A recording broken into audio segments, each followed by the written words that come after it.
Let me tell you how I got involved in coaching. The 1968 Mexico Olympics were the first Olympic Games that I can remember. The men's 10,000 meters took less than 30 minutes, yet landed what my grandfather from Cloniglasha used to call a wow moment. The race was won by Neftali Timu from Kenya. Mamo Wulde from Ethiopia was second, and Neftali Timu from Tunisia was third. Those names sank into my brain. I loved the sounds. I still do. I had little idea where Kenya, Ethiopia, or Tunisia were. But the immediate impact was that I ran alongside Timu, Wulde, and Gamudi every day. I was with them, they were with me, in tempo, in rhythm. The excited commentary nearly always called me home in first place. An international field, as I ran alone, but with company around Parkmore, the racecourse in my hometown. But so what, you might say? Well, without a coach, I could still be there. Without a coach, I could still be in Parkmore with my imaginary Olympic friends. Do you have imaginary friends? I imagine we all do. A coach, a really good one, helped transform my private world out into the open. That was the start of it. That's when I realized that coaching is a worthy activity, an exciting activity. You could say, I'm obsessed by it, I love it. You could also say, I'm challenged by it. I'm sometimes confused. I'm sometimes scared a little. I still make mistakes, a few. I'm still learning. There's no end to that roller coaster journey. My dad died suddenly a number of years ago. So at his funeral, I met a number of people who had spoken to him just a few days before. A shy farmer called Joe was one of the people I met. Joe told me they spoke about my job as a coach's coach. We couldn't make head nor tail of it, he told me.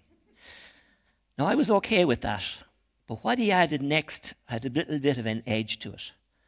So we came to the conclusion, he told me, that you couldn't be up to much. Boom. Now, that was a wow moment of a different kind. But you see, Joe had a point. Despite appearances, coaches are not essential. Players and athletes don't need us. Give them a ball or a track or whatever else they need, and off they can go. And of course, there's more to coaching than meets the eye. Good coaches make the complex look simple. Our effectiveness as coaches hinges on two words. Imagine, two words. Two words can be the balance on which all, and I mean all, our meaningful work can rest. It's like walking a high wire.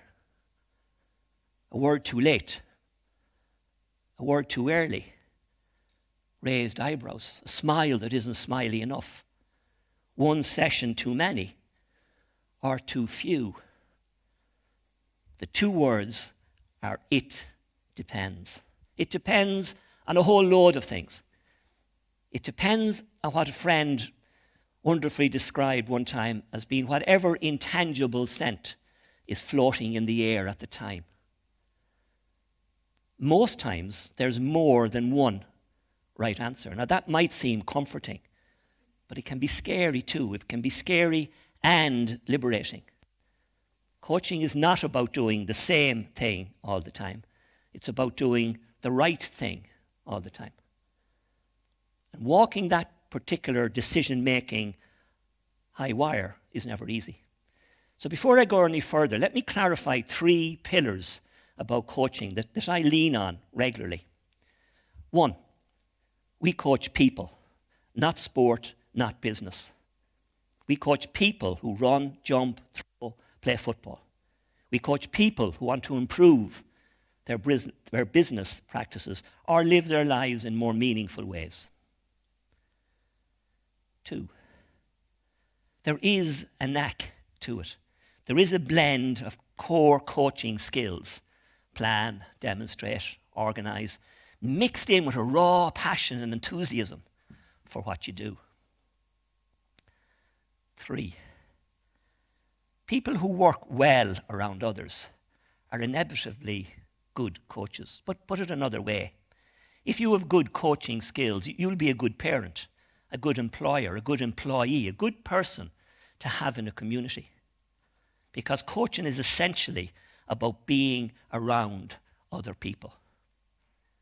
Great coaches make the simple look really, really complex. I once worked with a great coach who had that ability of being able to share those moments all the time.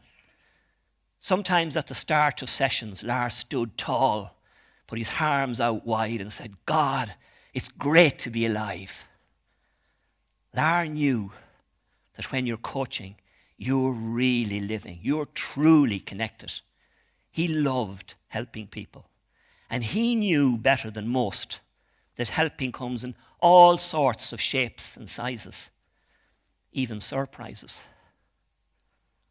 Great coaches like Lar pick those times astutely. When it's safe, when the person is ready, when it's time. Great coaches like that learn to trust themselves. They learn to let go, let fly, forget. "You have listened long enough," is a memorable line from Seamus Heaney. So coaching can depend on lots and lots of things. I like to boil it down to just 2.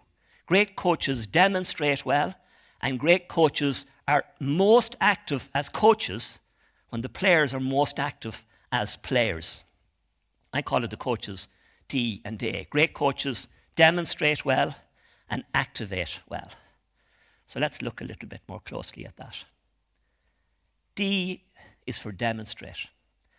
A demonstration is about what ought to be good. So a demonstration ought to be good. A picture paints 1,000 words. So demonstrations are potentially powerful. A silent demonstration. Now there's one you mightn't have thought about. Silent demonstrations challenge people to watch, to analyze, to work things out for themselves. It's not about what I say or do, it's about what you see.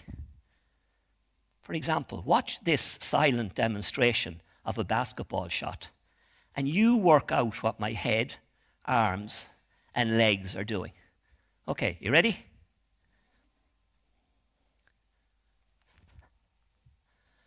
Okay. Now you were probably distracted because I absolutely aced the shot, yeah? And you may be unsure about what my head, arms, and legs were doing. See, when you invite somebody to watch a silent demonstration, you improve their awareness skills, you arouse their awareness. My answers may dull your senses. Good coaches help people find their own answers. But the kind of demonstration I'm most interested in is entirely different. The kind of demonstration that interests me most can be applied in all sorts of life situations.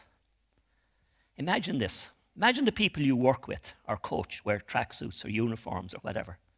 Imagine on the back of those outfits, in bold capital letters, is written, "I am coached by." Imagine your name written on the back of those outfits. What behaviors would you like those people to demonstrate? It's a tough question, isn't it? It depends, you might say.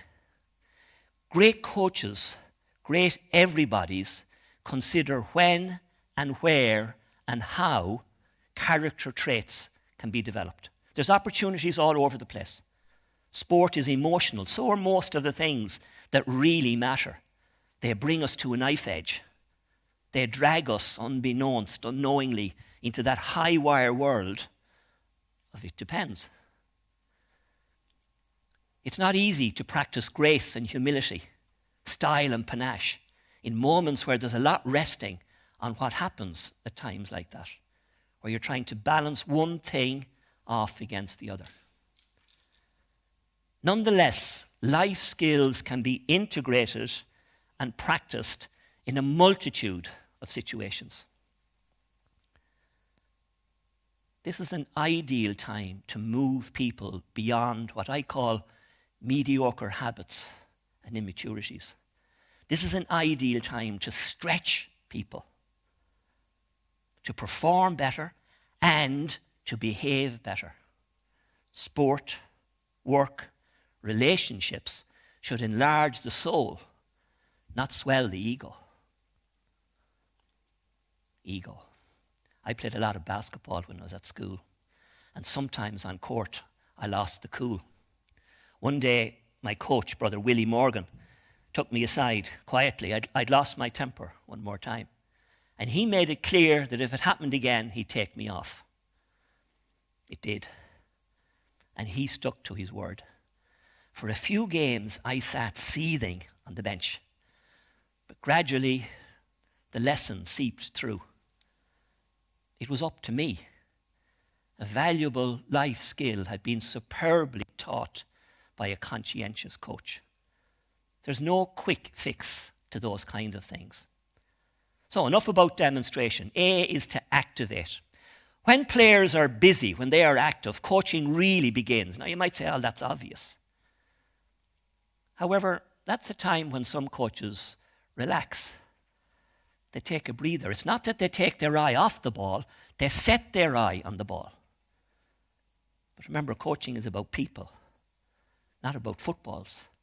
This is not a time for them to shout and roar, wave their hands in the air. Far from it. In fact, that's nonsense. That's an annoying stereotype. You'll do some of your best coaching when people don't notice you at all. No, this is a time when coaches watch. They analyze, they compare, they match what's happening to a master blueprint. They match what's happening to past performances. They look for reactions, improvements, behaviors, patterns. This is a magic, exhilarating time. This is a busy time. This is a time when coaches might move about or stand still. Do you step in? Do you stay put? It depends. I once worked with an inspirational coach who had the gift of looking for the best in people. It was said of Jerry that he saw the good in a fella before most of us saw the fella. Emily Dickinson puts it beautifully. She said, or wrote, "They might not need me, but they might. I let my head be just in sight. A smile as small as mine might be, precisely their necessity." I like that. They might not need me, but they might. You see, it depends.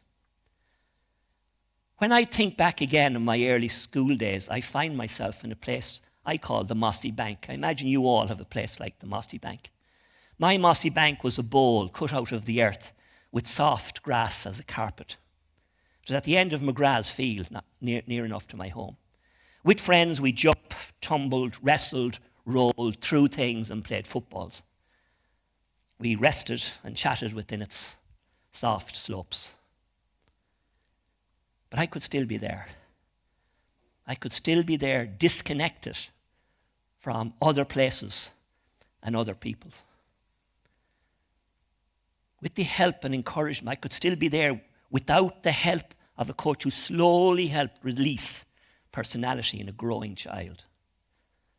With his help and encouragement, I began to race in real, beautifully named places. Claremorris, Mayo Abbey, Hollymount, Kilmaine, Cloughannover, Uachtarard, Roscahill. And in time, I progressed to bigger settings. Neftali Timu, Mame Wulde, and Muhammad Gamoudi, remember those? They never travelled with me.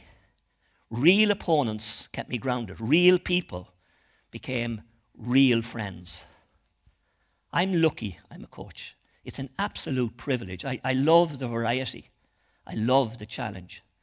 It's a precarious, unpredictable, inspirational role.